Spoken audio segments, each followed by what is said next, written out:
Es gribēju tev jautāt, lai tu pastāsti, ar ko tu nodarbojies pati, jo tavs darbības lauks ir ļoti specifisks un arī interesants priekš šī projekta ietvaros. Mans darbības lauks ir ļoti saskanīgs ar šī projekta tādu tēmu, ap ko mēs visi darbojamies, un tas ir saistīts ar darbu, ar jauniešiem, ar bērniem, dabas un vides izglītības kontekstā.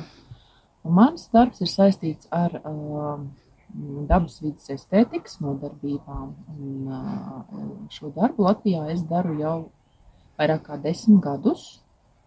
Un, jā, tā ir tāda metodoloģija, metode, ar kuras palīdzību bērni iegūst pieredzi un prasmes dabas apzinātā saskarsmē ar dabu.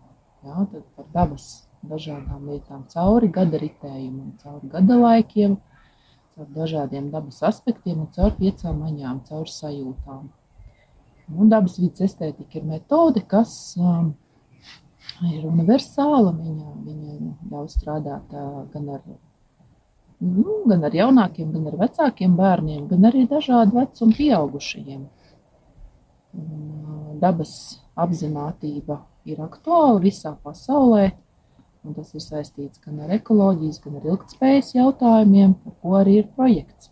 Bet ar to tas ir tāds krustpunkts, kurā mēs visi satiekamies un dalamies arī ar savu pieredzi un diskutējam un meklējam jaunus ceļus, jaunus virzienus un arī veidus, kā sabiedrībā plašāk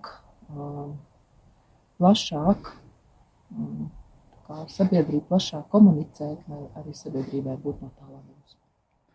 Bet ko tad bērni tad iegūst un kādas metodas vai materiālus tu izmanto? Varbūt tu varētu kādu piemēru? Kā jau nosaukums rāda, dabas vides estētika ir darbs ar dabas materiāliem, bet metode paredz noteiktu struktūru un secību. Tad pati metode ir ļoti strukturēta. Tā arī tāpēc atšķirās no radošām dažādām aktivitātēm. Viņa ir tāda iespēja atbalstīt un izglītot skolēnu ne tikai tādā vispārīgā nozīmē, bet arī ar speciālām vajadzībām atbalstīt bērnus arī tādā atbalsta nodarbību formātā. Un parasti kādus materiālus tu izmanto, piemēram, savās? Jā.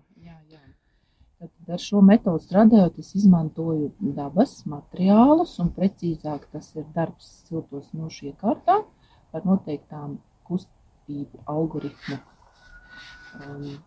paraugiem. Un tas ir darbs arī ar graudiem, krāsainiem graudiem. Graudi netiek sildīti. Darbs ar krāsainām smiltīm. Un arī darbs ar dzīviem augiem un sausiem augiem. Un kā tev šķiet, ko tas īsti attīsta bērnos? Tas attīsta bērniem. Pirmkārt, tā ir unikāla pieredze saskarsmē ar dabu, un tas veido bērnos šo paplašinātu izjūtu par to, kas ir daba, kā tas viņus skar, un bērni iegūst apzinātu prasmi dabu saudzēt, attiekties pret viņu ar cieņu, un arī paši dabu uztver kā vidi, kurā viņi var būt droši un attīstīt savu potenciālu.